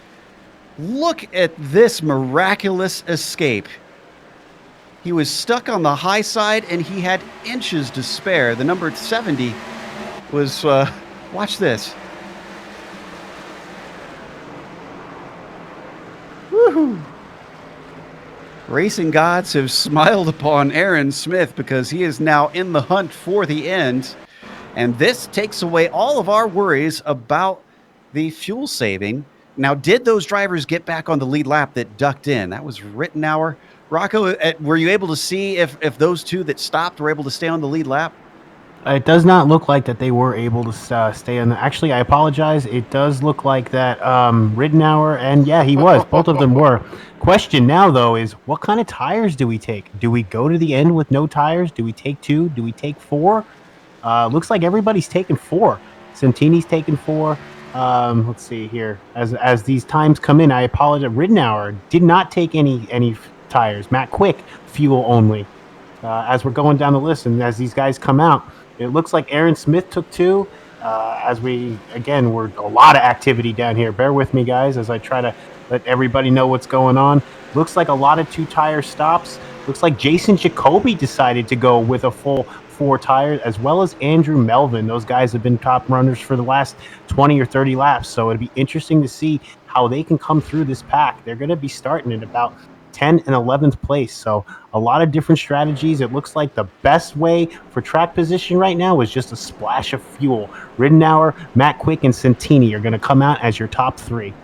And Quick and Rittenauer, though, talk about luck. Adam, I said that they needed a caution right then. They got that caution. They stayed on the lead lap, and now they're going to lead the way on the restart. Yeah, so now the question becomes, how important are the tires? Are they going to get swallowed up because they didn't take any tires? So it might all be for naught in the end. The other part about this is with the fact that everybody came down, that they have to come down. If they had to come down there, if it wasn't just to get tires, then there was no way they were going to make it to the end of this race, because this caution should have put them over that. Well, we have to remember the green-white checkers too, so maybe they're covering themselves off from that potentially. It's possible, but I don't know if they're necessarily thinking about that. I mean, we've had some good runs, but now it's going to be for all the marbles. I mean, it's these last laps. If what you've been seeing here tonight's any indication so far, these last laps are going to get pretty crazy. The one that I want to keep my eyes on is the 88, because we've seen him make some aggressive moves. And as you said, with everything on the line for Jason, I wonder if we're going to see him really try and send it into some small gaps once we get back to green, which I want to say will be about 5 to go. Here's something interesting, okay? Alec Conklin is riding the apron right now. He is turning it off. He is clutching it. He will get the wave around whenever we go to get 1 to go. He's going to be another car on this lead lap that we might have to contend with that has shown quite a bit of speed here tonight. Ooh, so actually, yeah, no, he didn't come in. So his last one was 20 laps ago. So he'll have to go 27 laps. Ooh, yeah. But you had a couple of cautions in there, though, too. So yeah. He's thinking about it. He's either bringing it home, crossing the start-finish line, or he's going to be bringing it home on a flatbed at this point because he stalled out and ran out of gas somewhere on track. That'll be fascinating with the 54. Like you said, we can see from on board, he's just riding on the apron. A couple drivers are actually behind him. Looks like Julian McLean, Tim No as well. And they're in a similar situation on fuel, having pit around the same lap. But at the same time, I haven't seen them have the speed that what Conklin has had tonight. If there's a guy that's doing it right now that could charge up through the field and maybe do something, it might be Conklin. Although he's still going to be so far back, it's going to be tough. All right, the wave around means that the lights are now off. And that means we are indeed going to restart with 5 laps to go. If they get another caution, that will end it. That will not end it. That will send us to overtime, rather, I should say, as we'll get the first of potentially 2 green-white checkers. What about Rittenauer and Quick? We were talking about it just before that neither of them have fresh tires. In fact, the first driver on fresh tires is Jacoby. Melvin does as well. See, Bonwell looks like he took tires. Rucker, both Travis and William Rucker took tires. Clint Cox got himself some fresh rubber, but all of the drivers in front of them are running on old stuff.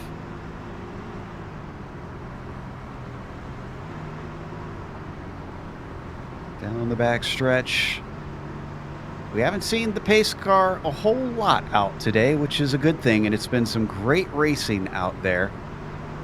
Hopefully we won't see it anymore after this, that we get all the way to the checkered flag. What can these drivers do? And all this and me writing off Kenneth McCullough Jr., saying that he wasn't up there, he's well back. Well, now he's riding in 5th place on this restart, and Matthew Lee was involved with that incident, so I think Lee is either a lap down. No, he's well at the back, so Lee is out of the way for him if things stay where they are. Green flag is out, the restart is on, and it's a bit of a jump for Rittenauer. If he jumps away too much, he could get gobbled up here. Yeah, he might already be starting to try to get gobbled up as we go into turn 1. Here comes Quick. He's got that 23 truck of Bothwell on the back of him, kind of jamming him up a little bit here. Those guys behind them, they want to go. They really do. There we go. Already an accident.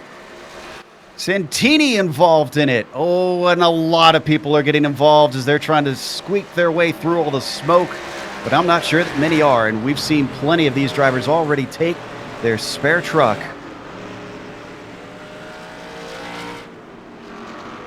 So let's see. It started, I think, I want to say back toward Bothwell. I thought I saw that's where maybe the Bothwell, I think, is the first one.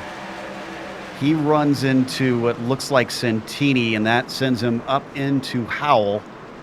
And then, well, from there, take your pick. Actually, I'm trying to see if anybody made it through.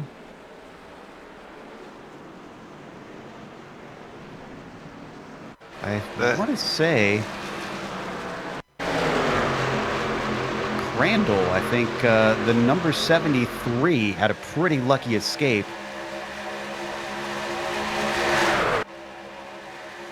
Hey, Tyler Pluff, he started that, he had to restart, he got into 20th in that wreck. It looks like he might have gotten away clean. He's up to 9th. Aaron Smith and Crandall both absolutely picked their way through beautifully. Here's Pluff, number 39, watching from on board. I guess in this case he was happy to be towards the back. Wow, how do you decide where to go and all that? Just suddenly all the smoke everywhere. Still trucks spinning in front of him. Wow. Beautiful heads up.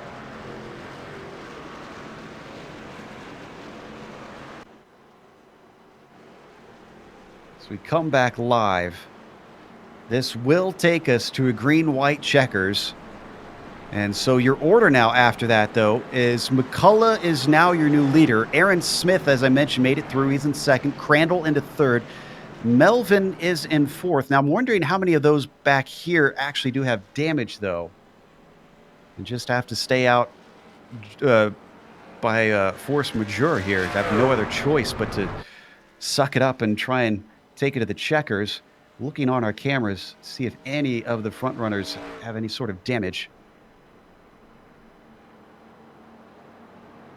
I'm still trying to piece it all together myself, Joe. It was definitely race changing. Bothwell is still going. He's got big damage on the front since he was involved in that. Looks like otherwise most of the front runners here are clean. Everybody else must have gone into the pits. Chad Ross has stayed out. He's got a lot of damage on his front.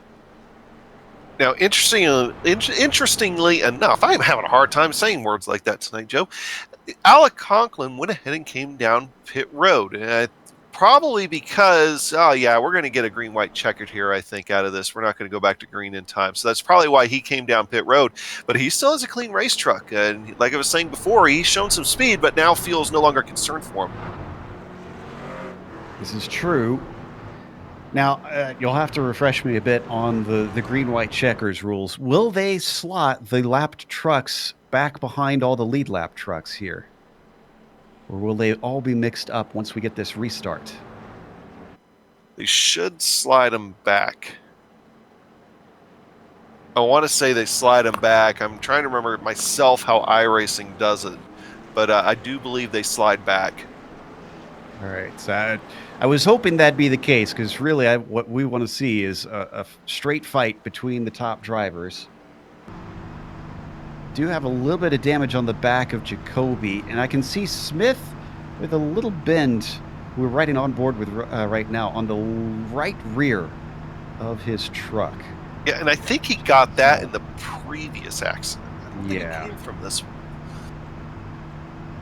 Otherwise, we got a lot of clean vehicles out there. Still waiting for the lights to go off, though, even though we're sort of double file. There you can see a bit of the damage on the back of the 70, just on the right side there.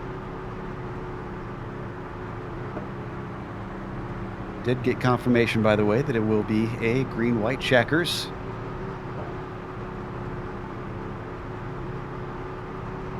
So how many do we even have left still running? See a couple drivers trying to get the Dory Award. I see Peyton Howell and Chad Ross, who are multiple laps down, getting back out on track in hopes of grabbing those $100. But it looks like we're down to something like 25 drivers left or thereabouts. Thinking that's about right. That's kind of about where my rough count is here.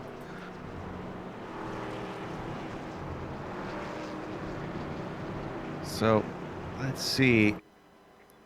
The question with the green-white checkers, too, is how many more pace laps will we actually go? I think we should see the pace car lights go off here, I want to say. Well, if that's the case, well, no, we shouldn't this time because it's... Oh, wait, yes, we could because it'll be 2 to go Yeah, I think everybody's had a chance to pit. We've already gone through. There they are. They're off. All right, so... Yes, you're right. So, okay, we'll have a 2-lap run from here on out. And there's a lot of names. I mean, the number of drivers we've seen look like they're strong today, Adam. I honestly could not tell you who I would pick to win this thing because any one of them really has the car to do it. Well, right now, all that's going to be thrown out the window. It's going to be, it very well could be who might survive because it could be a carnage field here for a little bit. And I've got to ask, we haven't heard from him in a while. Rocco, what are you thinking about the end of this thing? Oh man, I'm excited about this finish. Hopefully these guys can get it done. We got 1 or 2 laps of some hard racing. I mean, look at the top 5. I mean, you got Jason Jacoby in 5. He's just lurking. He fell down to 10th. He took the 4. Maybe that's the way to go. I mean, he's sitting on the freshest tires. With these guys coming around to take the green, one can only imagine what's going to happen. So I'm going to leave it up to you guys to let everybody know what's going on and sit back and watch with everyone else. Also I worth think noting... that was cue for he's just leaving us out to dry from this point on. Like he's done giving up. Well, he wants to enjoy it, I think. Real quick, for those not familiar with iRacing, if they make it to the white flag, we will not get a green-white checker, so no matter if we have a wreck, it will finish, as they cannot throw the yellow flag on the white flag lap. But we have a second one as the green flag comes out now. We can have a second green-white checkers if we get a caution on this very lap. Right now, it's looking good. Kenneth McCullough Jr. leading the way up on the high side. That is Aaron Smith in the yellow number 70, trying to hold on. We only have to stay patient for now, boys. We don't need to race too hard. Just want to see all the way to the checkered flag. A little bit of connection issues with someone back there. Clint Cox, and they're 4 wide, they're 3 wide behind him. They're wrecking. Caution will be out again. And a few people blinked out. We got... Wow, I think caution. The DQs that they had means we didn't have a caution. Wow. There's the caution. And, wow, that was a bizarre set of circumstances there. So Jacoby was involved in it. I see Gregory Brandenburg also off to the inside. I do believe David Santini.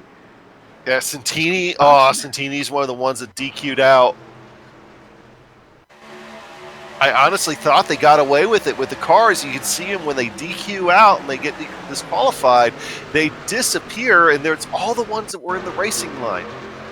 So need to actually go look to see where the You know actual what? caution came out. I think it was Jacoby. I think Jacoby, he drifted back up onto the up to the track eventually, but he was very, very slow. That may have triggered it.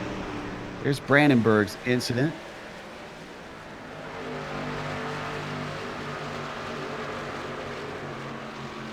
What's weird about this is that Jacoby was well ahead of the incident when it first started. It was Brandenburg who got tipped, and it was sort of a domino effect that worked its way upwards. What it was is that Brandenburg and Jacoby made contact right at the time, like he was going to push him. Oh, no, Santini. Okay, so Santini, when he got turned, he came up and clipped Jacoby. So that's when Jacoby got hit. Okay. Yeah, that is the weirdest thing I've ever seen, that the accident worked its way up the field. So figure that out. But we won't know for sure who caused it, but that at this point it's sort of moot. Oh, there's about 4 guys there that I think shared responsibility on that one. Well, I mean, who caused the caution, rather. Yeah, oh, yeah. But actually, a number of drivers are coming in. I wonder if the fuel was too tight for a number of these guys. I wonder if they have to come in and take fuel, sacrifice track position just to see the end. So let's go through our order up at the front, at least, and where that changes things. McCullough, Smith, Crandall, Melvin, Ix are your top 5. Pluff, once again, somebody ripped that rabbit's foot out of the cockpit, because my goodness, how is he still out there and still up at the front? How many wrecks has he avoided now? I don't know. I've lost count. I think he's been in and around every single one that we've had here tonight. He's had a lot of excitement. And he's running 6th, so he could still win this thing. They see Ix as well. Somehow found his way back up to the front, despite having quite a bit of damage on the back earlier. We're going to come back after a quick break. We've had a lot of cautions here, so we're going to catch our breath. We get one more try at this. Don't go away here for the finale of Round 6 and the FEG PC iRacing Flea Market Winter Truck Series.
welcome back to Daytona International Speedway. This 90-lap event has gone into overtime. We've gotten one green-white checkers, and unfortunately they couldn't make it that one lap around, so we'll get one more try. But from here, if the drivers find themselves in an accident, this caution will freeze the field, and whoever is in front will be our victor. So we, right now, have Kenneth McCullough Jr. leading the way. He is our second in the championship, so this could be incredibly important for him. Of course, he's been racing against Matthew Lee in that championship, who is now DNF'd with that last wreck. Unfortunately, gone for the day. So it'll be a huge chunk of points it'll take over him. Also, we've got 4 of these drivers here in the top 10 on this restart have started outside the top 30. Not just outside the top 20, outside the top 30. So some of those who started from the back have really made good on that strategy. We now get ready for the last restart, regardless of what happens. The pace car peels off. Kenny's going to have control of the field as the green flag comes out. Aaron Smith has been up there all day long. Can he finally take this one home? And can we see a green flag finish? Well, we'll see what's going to happen here. But Aaron Smith right now is enjoying the push from Melvin. But looks like McCullough's getting his own push there from Crandall. They kind of get off each other a little bit. Melvin's still tucked up right underneath Smith. Right now, just push him on home, boys. He's trying it. He's giving it everything he can, but now Kenny's getting a push. Looks like Crandall has found his way to the back. In fact, it's 3 trucks working together. Who's that third in line? Is that Clint Cox? Yes, it is. And the number 3 helping try and shove them farther forward. And right now it is working. Oh, you really need one more truck up there to do it. Oh, and Crandall's going to be that truck. He moves to the high side. He's going to take the lead by the time they get to the start-finish line. Guess what? Next flag will be the checker flag, no matter what. We're going green. Crandall with a brave move to get himself in contention. But will that bite him back? Is he going to be hung out to dry by one of his competitors? As they come around up on the high side, he starts to fall back, and Kenny McCullough Jr. has the lead. Momentum. I've said it all night. Trust the high line. Trust the high line, Crandall. Make it work. Pulling him forward. He tries for the side draft, but gets a little close. He comes back out. He's behind, though. He needs so much more of a run. At this point, it's in the hands of Kenny McCullough Jr. Back there, don't count out Clint Cox in second. The number 3, is he going to try and duck around? He's got no space to move up top. Right now, it looks like Kenny has it if he wants it. And as they come to line, it's going to be Kenneth McCullough Jr. winning here today. Wow. That one little move where he came down and tried to side draft killed the momentum. Let's watch the finish one more time. Yeah, I'd say that outlying circumstances definitely helped that 03. Because if Crandall had that run down the backstretch, he definitely could have been in that at the line. But you can see he was nowhere near. Cox actually took second place. And that's going to take us to a quick break here on the Global Sim Racing channel. We're going to come back with the unofficial results as well as driver interviews. Stick around. On screen, you'll see all the upcoming races here on GSRC.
Welcome back to Daytona. What a round 6 we had. The first race of 2020 proved to be pretty exciting here in the FEG PC iRacing Flea Market Winter Truck Series.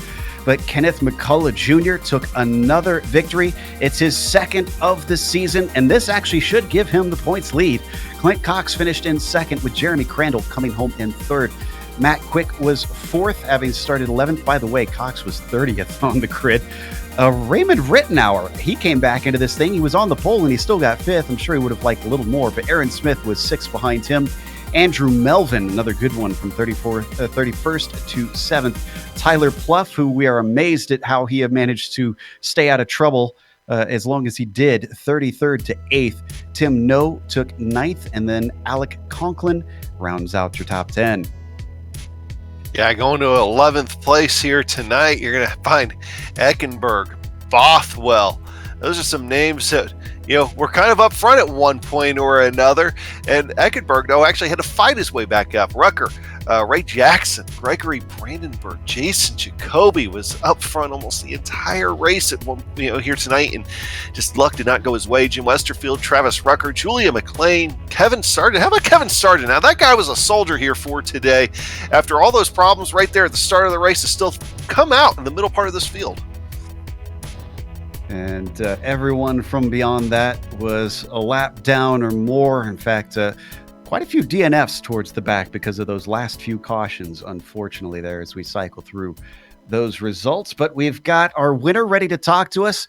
Kenneth McCullough Jr. takes his second win of the season. Kenny, that is really going to help you in the points championship, because your main rival there, Matthew, unfortunately, DNF today. Yeah, man, that was a hell of a race. I got to thank Clint Cox for that, because he could have easily jumped out there and went with one of them guys behind him, but he stayed with me. Now, let's talk about those last couple restarts there. There's sort of a lot of antsy drivers that we're seeing. There was some big wrecks that happened in all of it. I mean, how did you manage to stay out of those incidents and keep yourself in contention all the way to the end? I don't know, on that one restart there, I don't know if I got in the back of Brad or what happened there. Sorry if I did, Brad, but man, I don't know how I missed them wrecks right there. I pretty much closed my eyes and came out the other side. You can do it, Cole. I believe it. But in the end, it did get you another win. We've got a few rounds left, but this will certainly put you in a pretty comfortable position in terms of staying within the top 4. So does this change how you approach those next few races? Is it a sort of like aim for a top 10, or are you going to keep going for wins? Man, I usually like to take it easy for the first half of the race, but in the end, I usually go for it every time. All right, well, we'll look out for you in the next few races. Congratulations on your victory today. Thanks, buddy. I'd like to thank Jeff for putting this thing on, too, and Clint, once again, for pushing me to the win there. Great stuff. That was Kenneth McCullough Jr. Up next, Adam is caught up with Clint Cox, who pushed him to the victory. Yeah, coming away, kind of, hate to put it like this, but it's the best way I know how, kind of the bridesmaid position there, with the push and trying to get him crew across the line. And ultimately it got through. And with the aggressive side draft move, you ended up coming home in second yourself to get around Crandall. Man, tell us about those last little bit. Yeah, man, we trying to be pretty conservative at the start of the race there, and missed a few regs and got a little bit of damage, and accidentally used one of our fast repairs, actually, so for no damage, so kind of put ourselves in a hole there. But yeah, there at the end, me and McCullough was getting it like Dale Jr. down there in the bottom, and we just hooked up, and I told him I wasn't going to lift, and I didn't. We pushed him to the lead. Yeah, so some Dale Jr. and Mikey vibes there going on. I like it. I like it a lot. Hey, but we were talking about there before that last caution that set up the green-white checkers. We were thinking that fuel mileage might come into play. And were you going to be one of the ones that might have been able to make it, or were you going to be having to come down with a lap or two to go? Yeah, I was going to make it. I had came in the pit stop prior to that last caution, so I had plenty of fuel. I think I had about 20 laps left, so we was just hoping for no yellows there, and just raced out the end. It was a pretty good race. Jeff Scott puts on a good series here, and we have a lot of fun and a lot of good racers in here. All right, well, hey, Clint, thanks for stopping by, man, and congratulations coming home second, and what a crazy race it was. Yeah, no problem. I'd like to thank L8 606 Race in Kentucky just for being the greatest state, and and Donald Trump, just greatest president of all time. Up next, we've got our third place finisher. Rocco Stallone has caught up with Jeremy Crandall, who tried a little bit of a side draft, it seemed, but it didn't work. Jeremy, what's up? It's Rocco in the booth. Man, take me through your thoughts those last 2 laps. What was going through your head? That was quite intense. I thought I had a little bit for the 70, but I wasn't sure about the guy in front of me and who was going to work with me, and everybody under a blanket all wanting that same spot. It was just kind of hoping and praying doors would open. Nah, you did excellent, man. Great keeping it together. Question for you. We were trying in the booth while the race was going on, trying to figure out a lot of racer strategies. Looks like you were only in the pits 4 times. Did you have a strategy going into this race, or were you just kind of playing it on the fly based on what everybody else was doing in front of you? We basically planned on breaking it up 4 times. More strategy on when to take tires and when not to take tires. You didn't really need tires, but they felt a little bit more comfortable if you had them there at the beginning of a run. So just kind of, that was the only debate. Well, no, you put on a hell of a show at the end. Like I said, being up there and taking that third step of the podium is something to be proud of. You definitely earned it tonight. Anybody you want to say thank you to or acknowledge before we let you go? Days Complete Pool Care. They take care of me in real life and in Sim World, along with Scoops Old Fashioned Ice Cream.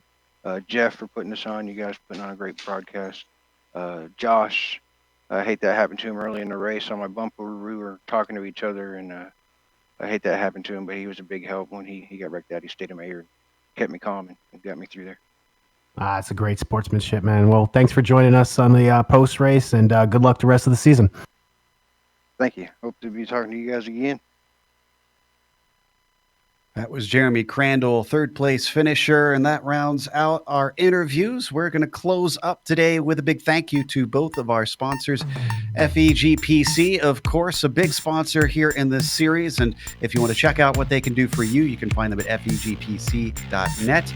iRacing Flea Market, our other sponsor, can be found on Facebook. We've got a link in the description below if you want to go and see what you can find over there. Also, thanks to the companies that provide the software and the hardware for our broadcast listed here on your screen. Additional thanks go to June Lalonde, who provides our wonderful music. See the screen for how to get a hold of more of her great work. And thanks to the team today, Sean, Adam, and Dougie, with a big thank you to Rocco Stallone, our pit reporter. If you'd like to find out more about GSRC, including upcoming races, you can find it at globalsimracingchannel.com. Also, check out our social media. Our Twitter is at GSR Channel, Facebook, Global Sim Racing Channel, and Instagram, GSRC_Graham. If you'd like to support the channel, we've got a merchandise store linked below. It's gsrc.storeenvy.com. And make sure and subscribe to us on YouTube. All you got to do is click the big red subscribe button. The next race that we're covering is going to be in Atlanta. That'll be Monday, January 20th at 8:15 p.m. Eastern. While we're off air next week, they're going to go to Phoenix here in that series. We have upcoming races for other series listed on the screen, so check those out and mark them down on your calendar. But until next time, race clean, race hard. See you on the track.